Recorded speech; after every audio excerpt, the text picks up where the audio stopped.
The analysis of the notes with Lucas and Clara from El Comercio from Ecuador. Welcome to the Deep Dive. We sort through all the noise to get you the key insights. Today we're diving into something that's, well, literally scorching its way across Europe. These huge, intense forest fires, and alongside them, just relentless, extreme heat. So our mission here is to unpack the latest information we've gathered from various sources. We want to pull out the critical details, maybe some surprising connections about this whole crisis as it unfolds. And it's not just numbers, right? It's about how this stuff is really hitting daily life, the environment, emergency teams across the continent. Okay, let's get into it. What's actually happening out there on the ground, and what are maybe the less obvious links between everything? Yeah, it's precisely that link, that sort of dance between the extreme weather and these awful fires that's so striking. All across Europe, we're seeing this pattern. Persistent high temperatures, really suffocating days, and then these so-called tropical nights. Tropical nights. Exactly, Wow. and that's key because usually things cool down overnight, which helps contain fires. Yeah. But with temperatures staying above 20 Celsius all night, that cooling doesn't happen. So the fires can just keep spreading, pretty much 247. This intense heat, it's pushed authorities everywhere to issue alert after alert. And the fires themselves, they're widespread. Spain, Greece, Turkey, Portugal, the Balkans. It's a huge area. We're going to try and give you a clear picture of a continent, really, under siege, but keep it digestible. That point about the tropical nights stopping the natural cool down, that really hits home. It shows how relentless these fires are. Okay, let's start with Turkey. Our sources mentioned 2 new fire fronts that just topped up August 13th. What's the immediate picture there? What are the crews up against? Right. These new fires are down in the south. And the teams aren't just fighting flames, they're dealing with really strong winds and temperatures hitting like 38 degrees Celsius. Wow. One area that's really feeling it is Silifke in Mersin province, right on the Mediterranean. And the wind, it's not just annoying, it's actively spreading embers, making the fire jump, making it unpredictable. That makes aerial water drops tricky and ground operations incredibly dangerous. It's a real battle for the crews. So, heat and wind changing the game. Are they managing to get a handle on it? What kind of resources are they throwing at these conditions? Well, according to Anadolu, the news agency there, teams worked right through the night. Aerial support kicked in first thing in the morning, trying to box the fires in. They're also tackling another tough one that started August 13th over in Hatay, near Syria. That area is known for being rugged, hard to get to. Difficult terrain, okay. Exactly. Makes it super hard for ground crews to make fire breaks or even get heavy gear in. Often leaves air support as the main option, but again, that's challenging. Yeah. For that Hatay fire, they've got 10 helicopters, about 122 vehicles, and 344 personnel involved. And just to be safe, they've evacuated 5 villages nearby and shut down a highway. Tragically, though, since July, these fires across Turkey have already cost 15 lives, people fighting the flames. 15 people, that's just devastating. What does that loss tell us about the risks responders are facing now? Is this a new level of danger for firefighters? It absolutely points to a shift. The sheer intensity and speed, fueled by the heat and wind, it means the usual tactics are getting stretched thin. Firefighters are facing an environment that's just pushing human limits. It definitely makes you ask questions about, well, the sustainability of how we respond now and if we need new ways to protect the people in the front lines. That is a sobering thought. Okay, let's shift over to Spain. Fires there have also caused fatalities, and the environmental costs sound staggering. What are the numbers telling us? Yeah, Spain has seen 3 deaths linked to the ongoing fires. Yeah. And according to AFFS, that's the European Forest Fire Information System, around 105,000 hectares have burned just in 2025 so far. 105,000 hectares. And get this, that's more than double the area burned by this time in 2024. Double. Wow. It's not just land, That's a huge loss of biodiversity recovery. Could take decades, maybe longer. Plus, think about the carbon emissions. It could even create a feedback loop, making future heat waves worse. More than double. That jump is really worrying. What's driving such a big increase compared to last year? And what do we know about the tragic deaths? The main culprits are definitely the long heat wave and how incredibly dry everything is. Even a little bit of vegetation becomes like tinder. As for the victims, the latest, as of August 14th, was a 37-year-old man.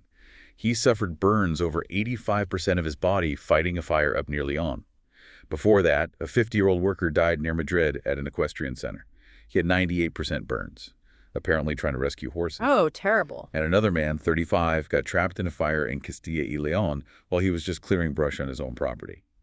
These stories really bring home how sudden and immense the danger is, even for people not on official fire crews. Just heartbreaking stories, makes it very real. Yeah. Where are the fires most active in Spain right now? Are some areas more vulnerable? They're still battling active fronts in places like Castilla y León, Galicia, and Andalusia. Asturias and the Valencian community have also been hit recently, and it's all made worse by this heat wave that's been going on for 10 days now. 10 days. Yeah, anyone who's lived through that knows it's not just uncomfortable, it's exhausting.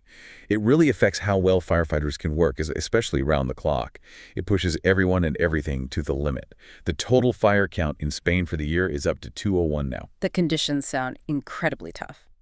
Okay, let's look at Portugal. Also battling a lot of fires, right? Right. Often with a similar heavy deployment of resources. Absolutely. As of August 14th, Portugal was dealing with 32 separate rural fires.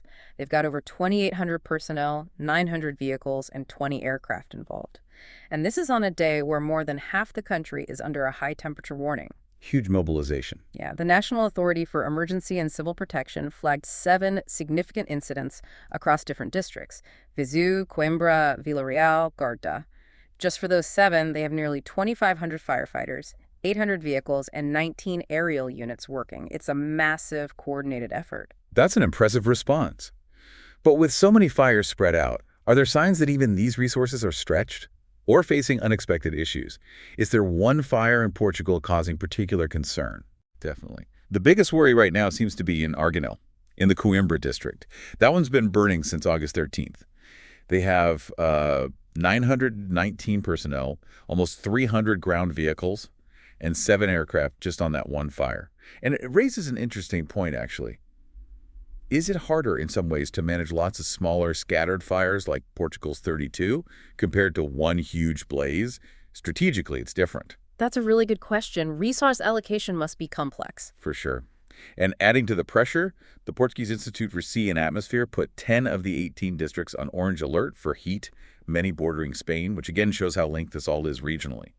Portugal's maintaining a state of alert through August 15th just to help with prevention and firefighting. The cross-border connection is clear. What about the Balkans? Specifically, North Macedonia and Albania, what's their situation telling us about the wider regional impact? Well, North Macedonia has lost something like 50,000 hectares of forest just this summer. Albania has seen another 49,000 hectares go up in smoke. That's according to their own authorities. Huge numbers, immense environmental damage. Absolutely, and ecological impacts that don't respect borders. Just in the last 24 hours reported, North Macedonia's Crisis Center declared 18 new fires, with 4 still active. The most dangerous one seems to be in the Jason Hunting Reserve, south of Skopje. That highlights the threat to important natural areas. And Albania, any better news there? Maybe a sign of hope? Actually, yes, thankfully. In Albania, things have improved a bit. Temperatures eased off, winds softened, after 3 really intense days of firefighting. Tragically, 2 people died in the central Elbasan County. That was the hardest hit area, with damage in 10 localities. Still loss of life. Yes, but people have started returning home, roads are reopening. It's a slow step, but it's towards recovery. Good to hear about some progress, even after such losses. What's the latest from Greece? I understand there was some question about the causes of their big fires. Yeah, as of August 14th, the situation had improved on Greece's 6 main fire fronts. Those had burned over 10,000 hectares in just 2 days. 10,000 hectares in 2 days. Unbelievable speed. It is. And what's interesting, or perhaps concerning, is that the fire department is actively looking into whether some of these were started deliberately. Arson. Really? That Yeah. adds a whole other dimension. It does. It brings in the human element alongside all the environmental factors. So, where are things looking better in Greece, and what's the ongoing effort like? They're seeing definite progress in Zakynthos, that's in the Ionian Sea, and also in Philippiata, up in the northwest. Those areas lost about 1,800 and 1,700 hectares, respectively. In Zakynthos, thankfully, no more active fronts. That's a big win. But they're still monitoring, dealing with hot spots. They still need vigilance. Exactly. In Philippiata, there were still scattered hotspots keeping crews busy. Over in Achaia, in the Peloponnese, they've got 11 aircraft working. And on Chios, in the Aegean, the fire's moving into tricky, hard-to-reach areas, so they have planes and helicopters supporting there, too. It's just a constant multi-front battle. Okay, and one last check, France. Are they seeing the same kind of fire crisis, or is the heat wave hitting them differently? As of the 14th, about 3/4 of France was on alert because of the heat wave, which had already been going for a week in some places. They were expecting slightly lower temps temporarily, but then another peak was forecast for the weekend. So it just shows that continuous pressure across the continent and how tough it is for authorities to predict and prepare for the next surge of extreme weather. So when you step back and look at all this, what does it all mean for us? Well, connecting the dots, it just really hammers home how tightly linked these extreme temperatures and the massive fires across Europe are. We've seen how deeply they're affecting everyday life, the environment, and frankly, the ability of emergency services to even cope. Yeah. From the tragic deaths in Spain and Turkey to just the sheer scale of land burned across so many countries. Hopefully, this deep dive has given you a clearer picture of what's going on, a shortcut to understanding this critical situation. It certainly puts the scale into perspective. And it really raises a fundamental question, doesn't it? We see incredible resilience, a massive response effort. But given that these intense events seem to be recurring, what kind of fundamental changes might be needed in our communities, our infrastructure, maybe even how countries work together in the future? It's definitely something for all of us to think about as we face this evolving climate reality. Comment, subscribe and share. More information at www.commerce.com.